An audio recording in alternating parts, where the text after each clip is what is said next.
প্রিয় শিক্ষার্থী, তোমাদের এই যে ম্যাথ অ্যান্ড সায়েন্সের পক্ষ থেকে স্বাগত জানিয়ে শুরু করছি নতুন একটি টপিক। আজ আমি 2.3-এর 24 থেকে 26 নাম্বার যে সমস্যাগুলো আছে, তিনটি সমস্যা নিয়ে আলোচনা করব। মূলত সমস্যায় যদি তোমরা গুরুত্ব সহকারে দেখো, আশা করি তোমরা সুন্দর করে সমস্যাগুলো বুঝতে পারবে। তো দেখো, শুরু করি। প্রথমত 24 নম্বর সমস্যাটা কী ছিল? তো 24 নম্বর সমস্যাটি বলেছে এরকম যে একজন স্কুল ছাত্র প্রতিদিন সাইকেল চালিয়ে 2 ঘন্টায় 10 কিলোমিটার পথ অতিক্রম করে যাওয়া আসা করে স্কুলে আসা যাওয়া করে। সে 6 দিনে কত কিমি পথ অতিক্রম করে এবং তার গতিবেগ কত? এখানে মূলত দুইটি জিনিস জানতে চাওয়া হয়েছে, যে তার 6 দিনে কতটুকু পথ আসা যাওয়া করে সেটা, আর একটা তার গতিবেগ চাওয়া হয়েছে। তাহলে আমরা এটা এইভাবে শুরু করতে পারি, সে একদিনে আসা যাওয়া করে, অথবা তোমরা এখানে এটা না লিখে অতিক্রম করে এই কথাটাও লিখতে পারো, করে 10 কিমি পথ। অতএব সে 6 দিনে আসা যাওয়া করে। তাহলে একদিনে 10 কিলোমিটার গেলে 6 দিনে, যেহেতু এটা একটা সরল অনুপাত, তার মানে 1 থেকে 6 হয়েছে, 1কে 6 দ্বারা গুণ করে, তাহলে এখানে 10কে 6 দ্বারাই গুণ করতে হবে। তাহলে 10 গুণন 6 কিমি পথ, তাহলে 6 10-এ 60 কিমি। এটা কিন্তু একটা উত্তর। আবার সে 2 ঘন্টায় যায় 10 কিমি। তার গতিবেগ বের করতে বলা হয়েছে। গতিবেগ সাধারণত প্রতি ঘন্টায় কতটুকু গেল তাকেই বলা হয় গতিবেগ। অতএব সে 1 ঘন্টায় যায়, তাহলে 2 ঘন্টায় যদি 10 কিলোমিটার যায় 1 ঘন্টায় কম যাবে, তার মানে 2 থেকে 1 পেয়েছি, 2কে 2 দ্বারা ভাগ করে, তাহলে এটাকেও ভাগ করব। এটা একটি সরল অনুপাত। তাহলে 10 ভাগ 2 কাটলে 5 হচ্ছে কিমি, তাহলে 5 কিমি। তাহলে উত্তর মূলত এটাও 5 কিলোমিটার প্রতি ঘন্টা আর 60 কিলোমিটার মোট পথ। তাহলে উত্তর যখন লিখব তখন হবে 60 কিমি ও 5 কিমি।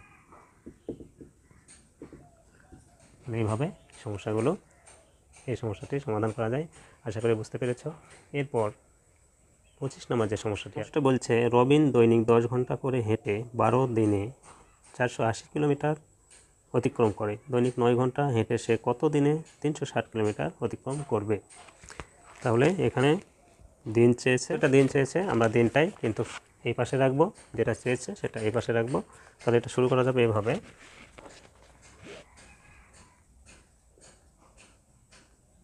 সে 10 ঘন্টা হেঁটে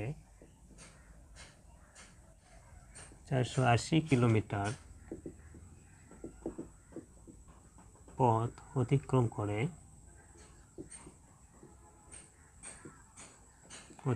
করে 12 দিনে। অতএব সে 1 ঘন্টা হেঁটে 1 কিলোমিটার পথ, বা এখানে আমি 480 রাখি, অতএব সে 1 ঘন্টা হেঁটে 480 কিলোমিটার পথ অতিক্রম করে।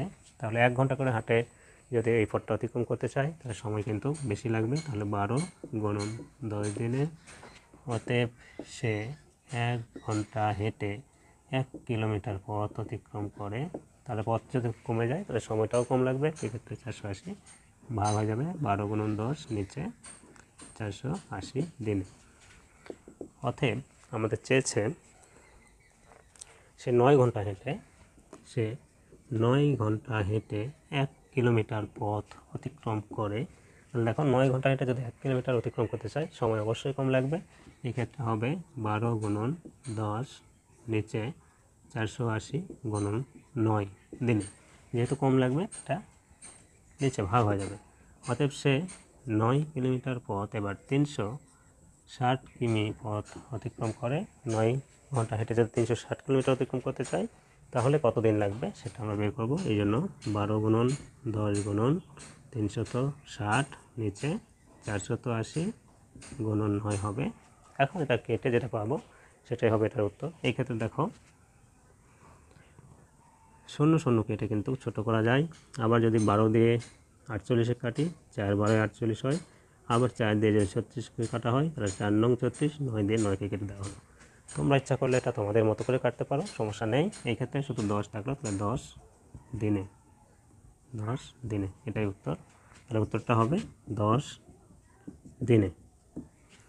আশা করি তোমরা এটা বুঝতে পেরেছো। এরপর আজকের টপিকের যে লাস্ট 26 নম্বর সমস্যাটি আছে এটা দেখি, তারপর আমরা পরের টপিকে বাকি সমস্যা।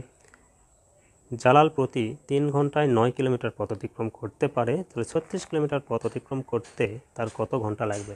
তার মানে সময় চেয়েছে, সময়টা আমরা পরে লিখব, মানে ঘন্টাটা পরে লিখব। তো এই ক্ষেত্রে আমরা লিখব যে 9 কিলোমিটার পথ অতিক্রম করে 3 ঘন্টায়, অতএব 1 কিলোমিটার, তারপর 36 কিলোমিটার। এইভাবে শুরু করব। সে 9 কিমি পথ অতিক্রম করে